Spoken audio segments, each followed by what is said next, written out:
Hello students, welcome back to my YouTube channel RPS Commerce पर आप सभी students का बहुत बहुत स्वागत है। आज की जो हम अपनी वीडियो लेके आए हैं, ये टॉपिक हमारा होने वाला है सामग्री यानी कि मटेरियल। ठीक है, ये आपका जो आपके कॉस्ट अकाउंटिंग बुक है उसका 3rd चैप्टर है। ठीक है, इसको आप चैप्टर वाइज पढ़े या फिर टॉपिक वाइज।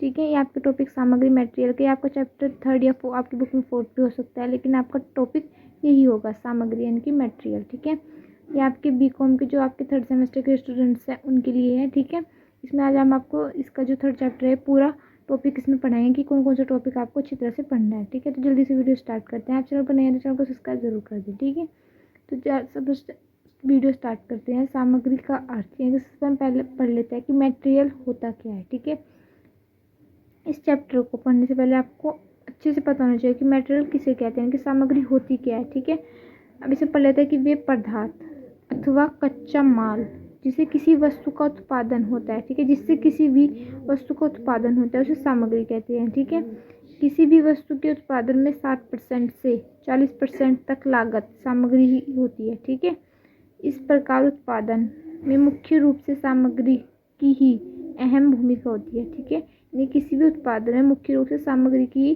अहम भूमिका, यानी कि सामग्री इसके लिए बहुत ज़्यादा इम्पोर्टेंट है। ठीक है, अब उपयुक्त से स्पष्ट है कि हमें उत्पादित या तैयार रूप में मिलने वाला माल उपयोगी होता है। ठीक है, ये तो सबको पता है, तभी उसे क्रय करते हैं। ठीक है, जिन पदार्थों तत्वों वस्तुओं से किसी विशेष प्रकार के माल का उत्पादन होता है उसे सामग्री कहते हैं। ठीक है, उत्पादन में सामग्री की गुणवत्ता जितनी अधिक होगी, ठीक है, उत्पादन उतना ही अच्छा होगा। यानी कि जितनी सामग्री की गुणवत्ता, यानी कि जितनी सामग्री अच्छी होगी उतना इसका उत्पादन अच्छा होगा। ठीक है,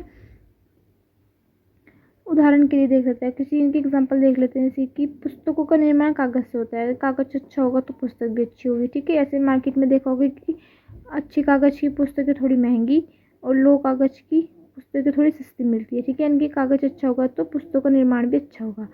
अब जैसे कि यहाँ पे देख रहा है कि वस्त्रों का निर्माण धागों से होता है। ठीक है, कुर्सी का निर्माण लोहे या प्लास्टिक से होता है। ठीक है, ये सभी सामग्री हैं, इनकी सबकी ये सामग्री की हमें कुर्सी बनानी होगी तो उसके लिए हमें लोहा या प्लास्टिक चाहिए। ठीक है, अगर हमें वस्त्र तैयार करना हो तो उसके लिए धागा ही होगा। ये तो धागा, लोहा और प्लास्टिक, कागज, ये सभी इन सब चीज़ों की सामग्रियाँ हैं। ठीक है, अब आता जाता है कि सामग्रियों के प्रकार कितने होते हैं, समझिए कि सामग्री कितने प्रकार की होती है। तो देख लेते हैं सामग्री के प्रकार। सामग्री यहाँ पे होती है 2 प्रकार की। कौन कौन सी? एक प्रत्यक्ष सामग्री, ठीक है, एक अप्रत्यक्ष सामग्री।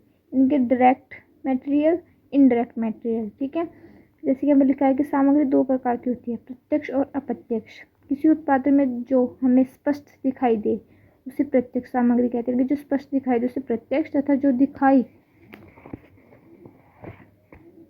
ना दे, उत्पादन में सहयोग मात्र करे, उसे अप्रत्यक्ष सामग्री कहते हैं। ठीक है, अप्रत्यक्ष सामग्री हम थोड़ी सी डिटेल में पढ़ लेते हैं, थोड़ी सी, जिससे आपको अच्छी तरह से समझ में आ जाए। ठीक है, तो यहाँ पे लिखा है कि किसी भी निर्मित वस्तु का प्रमुख अंग प्रत्यक्ष सामग्री कहलाता है। किसी भी निर्मित, क्योंकि जो निर्माण हो चुका है, प्रत्यक्ष सामग्री का भाग अप्रत्यक्ष सामग्री से अधिक होता है। ठीक है, जो प्रत्यक्ष सामग्री होती है उसका प्रत्यक्ष सामग्री से अधिक भार होता है। ठीक है, बिना सामग्री के उत्पादन की कल्पना भी नहीं की जा सकती। उत्पादन के लिए सामग्री का होना अति आवश्यक है। ठीक है, उदाहरण के लिए मकान बनाने में ईंट, बालू, सीमेंट तथा स्वेटर बनाने में, जैसे कि ईंट, इसके कोई भी मकान बनाने में आपको ईंट, बालू, सीमेंट की आवश्यकता होती है। तथा स्वेटर बनाने में आपको ऊन की, रोटी बनाने के लिए आटा आदि की जरूरत होती है। तो ये सभी क्या है? सामग्री। ठीक है, क्या जाता है? अप्रत्यक्ष सामग्री। इनकी अप्रत्यक्ष सामग्री कौन कौन सी होती है, तो अब देख लेते हैं। ऐसी सामग्री को अप्रत्यक्ष सामग्री कहते हैं जो उत्पादन का अंग या साधन न होकर सहायक रूप में कार्य करे, यानी कि उसका वो अंग नहीं है, उसके बस सहायता, यानी कि जैसे कि हमें इसमें देख लेते हैं, जैसे कि स्वेटर बनाने में हमें आवश्यकता किसकी होती है? ऊन की, लेकिन इसमें सहायता क्या करती है? सिलाइयाँ। ठीक है, ऐसे ही। ठीक है, तो उसे अप्रत्यक्ष सामग्री कहते हैं। उदाहरण के लिए एग्जाम्पल देख रहे हैं, किताब बनाते समय कागज की कतरने के लिए कपड़ा सिलते समय दर्जी द्वारा कुछ कपड़ा काट कर निकाल देना, मशीनों को साफ सफाई व तेल अप्रत्यक्ष सामग्री के लिए उदाहरण है। ठीक है, क्योंकि आपके प्रत्यक्ष और अप्रत्यक्ष सामग्री। ठीक है, अब इसमें देख लेते हैं कि, तो इसमें हमने आपको अप्रत्यक्ष सामग्री, प्रत्यक्ष सामग्री, सामग्री के प्रकार और सामग्री का अर्थ बता दिया। ठीक है, इसी के जो इंपॉर्टेंट टॉपिक होंगे वो मिलते हैं अगली वीडियो में। तो जल्दी से चैनल को सब्सक्राइब कर दें। वीडियो अच्छी लगे तो वीडियो को लाइक शेयर कमेंट करना ना भूलें।